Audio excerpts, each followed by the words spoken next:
So, welcome to Camden. How's it going? The dregs of New Jersey. How are you? Pretty good. Yourself?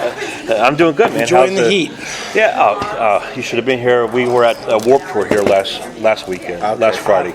You can still see I got some peeling going on. It was Nice. fucking hot. It was burning outside. So I'm actually glad to be back here today. Excellent. Trying to keep cool. So obviously, how's Mayhem going for you so far? Excellent. Great. Excellent. Super fun. Yeah, everything that we wanted and more. Is this the biggest jaunt that you guys have had so far? Yes, this is the biggest move in our career so far, in the band's career. Very cool. Yeah. The album Blind Until We Burn just came out a couple weeks ago. The artwork is what grabbed me first. Cool. The cover's really freaking sharp. Who came up with that idea? Of the album we had a couple of concepts for it that we all were bouncing around. And that's actually my friend Carly that I worked building haunted houses and stuff. She's an actor in that. Oh, very cool. And we just grabbed her and we went down to this abandoned insane asylum in Long Island. And my friend Nick was just snapping pictures, and I kind of had this idea, and we got her a robe and the blindfold, and she was posing against all different things, and for some reason, just her leaning up against that one shot, it was like, that's it. Like, that's the money shot. And that's awesome because it's something so simple. Yeah, like we had close-ups of her. Yeah, we had like close-ups of her, and I was just like, man, she was leaning against it, and I'm like, you know what, kind of put your head to the side, and you snap, and it was just like, bam, that was the it's like out of some freak horror show or something. Yeah. The instrumental titled "Mistaken for Manson." Is that Charles Manson, Shirley Manson?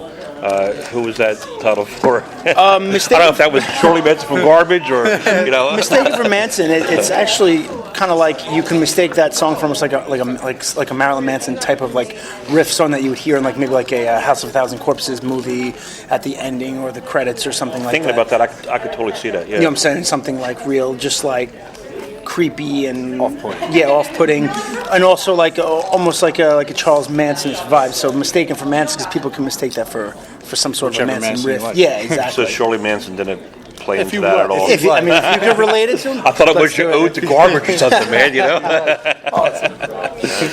Yeah, it's a style of music. I like the love song "Roach Motel." I thought that was pretty cool. That's actually go ahead, Tom. That's based off of People Under the Stairs.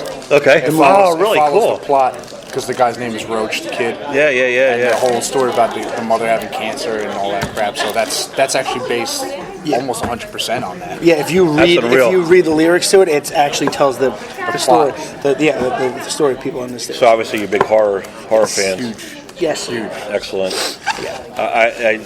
Rob Zombie fan, obviously, Huge, right? absolutely. I mean, everything that he One of does, the I biggest- can't fucking wait for 31 to come out, man. Same here. Yeah. Did you donate to the thing? I did. Yeah. Yep, absolutely. My daughter wants to marry him, so anytime I could do something and get a little something back from Zombie, that's cool. Hell yeah. The only one I haven't interviewed, though, I interviewed everyone in the band except for Rob. Except for and Rob? I'm trying, so that's like my interview bucket list. Yeah. Oh yeah. He's like at the top. I've heard him he's and like the Scott coolest Weiland, guy so, ever. but he looks, I would fucking love it, man. Yeah, he's pretty inspirational.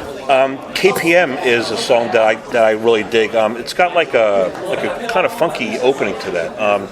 Did that come through in the studio, or did you guys kind of? I actually did that screwing around in my home studio. I had like a bunch of different noise gates, and I found new plugins and stuff like that, and I was just screwing around with it.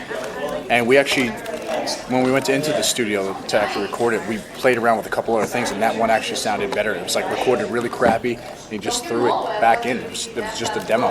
It always intrigues me where little stuff like that, how that comes about. Because everyone knows the structure of a song and the breakdown and the melody and so forth. But that kind of stuff, where does that come from? It just like is that stuff that you hear in your head, or just that's all around and you hear. Yeah, that was something I heard in my head, and then I wanted to kind of make it almost like an 8-bit kind of digital.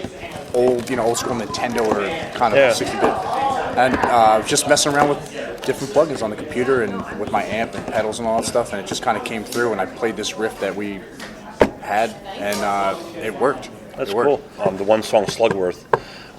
Is that an ode to Charlie and the Chocolate Factory? It's a give and take. Like there's not a lot of Slugworths that I know in the movie, so It's like you can relate. Like the song is not actually about the movie, but everybody knows Slugworth. He's the creepy bad guy, dude, but then at the end of the movie, he's like the good guy, and everybody kind of thinks throughout the movie he's like corrupt and stuff, and then like he turns out to be the good guy. Yeah, he turns out to be a good guy, and part of like the chorus that he sings is like. how's it go? Giving thanks to what you're giving. Yeah, like kind of like the curse of like Willy Wonka giving the chocolate factory to the kid. It's like he's giving him all of this goodness, but at the same time, it's going to maybe a burden because he has to take care of like the Oompa Loompas and stuff. Yeah. Like that. That's how you can relate to a Charlie and the Chocolate Factory. But other than that, I mean, he wrote a lot of lyrics to it also. So it's like that's just cool. in general. The Slugworth thing is it's more of a concept in a sense of like things aren't always what they seem. You know what I mean? Kind of keep your eyes open. And even with the title of the record, "Blinded to Your Burn," it's kind of saying like, don't go through life with your eyes closed before it's too late, before stuff blows up in your face. So same thing with the Slugworth is like, well, whether it be a media figure or presidential figure, whatever it is, religious figure, just because that person is held high up doesn't necessarily mean they're the good guy. Kind of read between the lines. Like you said, he was bad for 90 minutes, and then the last 5 minutes, he's like, "Oh, this guy's helping me out." He's actually helping you out. Yeah. That's pretty cool. Speaking of Charlie and Chocolate Factory, Primus just did a redo of Charlie and the Chocolate Factory. Oh, really? Have you been able to hear that? No, it's so awesome, man. It's really weird. Yeah, very, very, very eerie. The way that they put that together. But if you're a fan, you gotta check that out. Okay, cool. It's great, cool. yeah. I think they're coming through soon. What do you guys got going on after Mayhem? we have Rock and Shock Fest up in Massachusetts. We're on day 3 of that. Very cool. It's like that horror convention, Yeah. the whole thing. We're going to be doing that, and then we're in talks with Victory about a couple of things that are kind of they're putting things together. They want to keep us busy, so we're just waiting on green lights from them. But other than that, we'll be mobile though.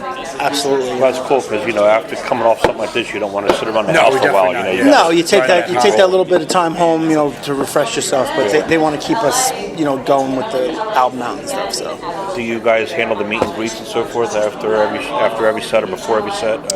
We do like a Signings and whatnot. we do like a cold cock meet and greet at 4:30 Okay, cool. at their tent, and then after our set, we'll walk over and sign some stuff and hang out, and get feedback. Some of the other bands on Victory, who's really kind of stood out for you as far as listening and digging to what they're doing? Shattered Sun, hands down. Cool. We've become really close with those dudes. They're great musicians, great They're guys. so awesome. Yeah, super nice dudes, great guys, great musicians, and can't say enough about They it. came through 3 months ago with Testament and Exodus, Exodus, and they just blew me away. I Yeah, got they're- Marcus at 4 o'clock. I'm stoked. He's the best guy. They were so awesome. That's cool, man. You get to hang out. Yeah, and hang meet out all new the time. friends, Talk football Yeah, and shit like that. Excellent, cool. Who's your team? I'm a Jets fan. Okay. He's a Dallas Cowboys fan.